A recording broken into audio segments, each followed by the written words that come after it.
Hello everyone and welcome to today's video. Today I'm going over an article by Politico which talks about Maryland Governor Wes Moore and saying how he's doing everything to lay out a groundwork for a presidential bid in 2028, but he continues to insist that he is not running for president. So first I'm going to just go over the article, then I'll give my own opinions after the fact. Maryland Governor Wes Moore is set to travel to the early primary state of South Carolina at the end of this month to headline the state's party's influential Blue Palmetto Dinner. According to plans first shared with Politico, he's delivering a commencement speech at the historically black Lincoln University on Sunday in Pennsylvania, which is also a very key important swing state. He's going on to national shows like The View to help bolster his profile as he heads into a re-election bid next year. Still in an interview, Moore's insisted he isn't running for president in 2028. "I am clear, I'm not running," Moore told Politico on Thursday, something he has also said on his national television appearances that day. "But what I am doing is running to make sure that Maryland is going to have the most explosive decade that it's had in recent history." Moore, who's often regarded as a Democratic rising star, has drawn praise from actor and Democratic megadonor George Clooney, as many have widely seen him as a presidential contender. However, the governor framed his thinking about present-day challenges and not the 2028 calendar. Still 3 years away, by the way. I think that anyone who is, focusing their time and their efforts trying to audition for 2028, to me, what it says is you're not taking 2025 seriously, he said, and maintained his focus is on winning a second term in Maryland next year. Moore's remarks came as other prospective Democrats are making not-so-subtle moves ahead of the 2028 campaign. Illinois Governor J.B. Pritzker traveled to New Hampshire this past weekend for a dinner where he rallied against, quote, do-nothing Democrats. Michigan Governor Gretchen Whitmer, taking a more conciliatory approach to President Donald Trump, appeared alongside him at a rally in Michigan, claiming a victory in his announcement of new F-15 fighter missions at Selfridge Air National Guard Base. Former Commerce Secretary Gina Raimondo also told former Obama administration official David Axelrod she's considering a run for president, and former Vice President Kamala Harris, who is weighing a gubernatorial campaign in California against a potential presidential bid, rebuked Trump in a return to the national stage in San Francisco. For his part, Moore's visit to South Carolina will coincide with the party's annual Fish Fry, a high-profile political gathering hosted by the influential Representative Jim Clyburn, who shaped the 2020 race when he backed then-candidate Joe Biden in the primary. "Mr. Clyburn was very insistent on getting me down there," Moore said, referring to the decision to skip the state party's first-in-the-nation celebration dinner that then-President Joe Biden headlined last year. Moore's excuse for not attending at the time was, "My Baltimore Ravens were in the AFC Championship, and there was no way in hell I was going to miss that." The former nonprofit leader and author has been making the rounds on sports radio and podcasts, and a move widely seen as shoring up support with men. It's a demographic the party struggled with when Harris topped the ticket last year. But whatever his loyalties to his favorite football team, he also said he knows his political obligations. "I told him I would make it up for him," Moore added. "And you do not say no to Mr. Clyburn." South Carolina Democratic Party Chair Christelle Spain, who confirmed Moore will headline the event on May 30th, said the dinner has become a showcase for future presidential hopefuls, but she acknowledged we've had speakers who haven't run for president. She added of Moore, "We're appreciative that he would come." She also noted there's still plenty of time for other potential candidates to ingrate themselves within the party faithful in the state. At the Blue Palmetto Gala held last May, Senators Cory Booker of New Jersey and Raphael Warnock of Georgia were headliners. Both are also being discussed as potential 2028 Democratic bids. Okay, so this move is interesting because Wes Moore has been very consistent the last few months on insisting he's not running for president in 2028. And taking him at face value, it does sound like he's not going to run in 2028.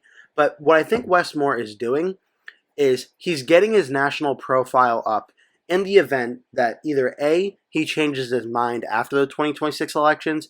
He can say the elections went so well that I kind of changed my mind and now I want to run for president in 2028. So he's taking the steps to have that be an option if he wants.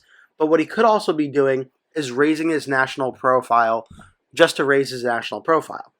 I believe he's going to be termed limit. He's currently in his first term as governor. He was elected in 2022. Running for election in 2026, he'll be term limited by 2030, which, even though it's 2025, that's 5 years away, it's going to come up very quickly. And he knows he'll be out of office by then. So maybe he's trying to raise his national profile to either do something after his term of governor has expired, or maybe he decides he does want to switch and run for president in 2028, which of course he has every right and opportunity to do so if he wants. But going down the path of Wes Moore saying he does not intend to run for 2028, I think this could also be a very sneaky move for Wes Moore to really emerge himself as a strong candidate to be the Democratic vice presidential nominee in 2028. Because, make no mistake, Wes Moore is a rising star in the Democratic Party, and if he were to run, I think he would be one of the better general election candidates for the Democrats in 2028. But I think Wes Moore also knows he is undoubtedly very smart. He knows winning the Democratic primary in 2028 is going to be pretty difficult. Because 2028, there's going to be a long list of Democrats running. Probably over 15 to 20 Democrats when everything is said and done, including possibly the former Vice President of the United States, Kamala Harris. Then you have Biden administration official Pete Buttigieg, New York Representative AOC, New Jersey Senator Cory Booker, Gavin Newsom, Governor of California, Josh Shapiro, Governor of Pennsylvania, Gretchen Whitmer, Governor of Michigan, just leading the pack. That doesn't even include Tim Walz or Mark Kelly or J.B. Pritzker, or other outsiders like Mark Cuban or Jon Stewart, Kentucky Governor Andy Beshear, maybe Senator Elizabeth Warren, maybe Senator Amy Klobuchar. There's a long list of potential Democratic candidates. And Wes Moore, who I think, again, would be a very strong candidate in the general election for 2028, if he were to run, he would likely be starting out around this 4.8% number that Josh Shapiro and Gretchen Whitmer have, and probably wouldn't be any higher than that in the early Democratic primary polling. And it's nothing against Wes Moore. It's that there are other Democrats who are more well-known nationally than Moore, and who have also really shown interest in running for the presidential election in 2028 longer. So even though Wes Moore, if he were to run, there's certainly the potential that he could really catch fire, and a lot of Democrats in the United States would rally around him, and he could conceivably even be the nominee in 2028. He wouldn't start out near the top of the field due to the fact that he hasn't been heard of as much by Democratic voters across the country as, say, Kamala Harris or Pete Buttigieg or AOC or Cory Booker has.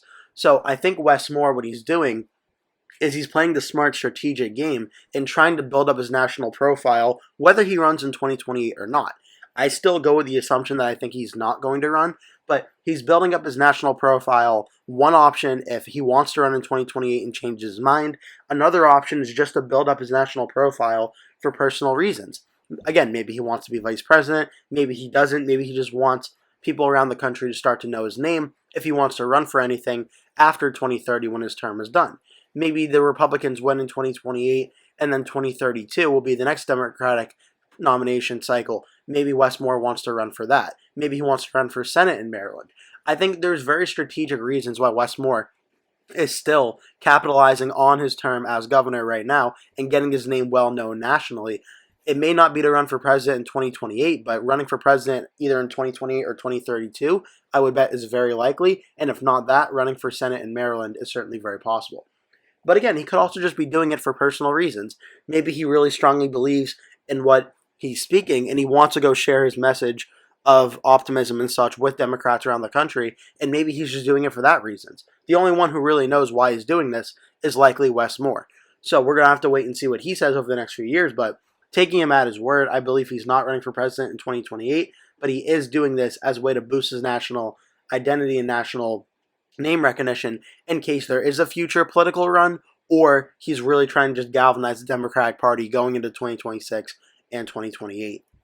As for a 2028 matchup of Wes Moore versus J.D. Vance, I obviously don't think it's going to happen, but if it did, I think Moore would make a lot of swing states very competitive, like in Pennsylvania, which neighbors Maryland, like Michigan, and like Wisconsin. I think Moore may be one of the better Democrats positioned to try and win these three Rust Belt states back to the Democratic column. But that's all conversations for a later day. For now, that's all I have for you. Thank you so much for watching. Make sure to give the video a like and to click subscribe. Leave a comment below telling me your thoughts on this video and this news surrounding Wes Moore. Again, thank you so much for watching. Hope to see you in the next video.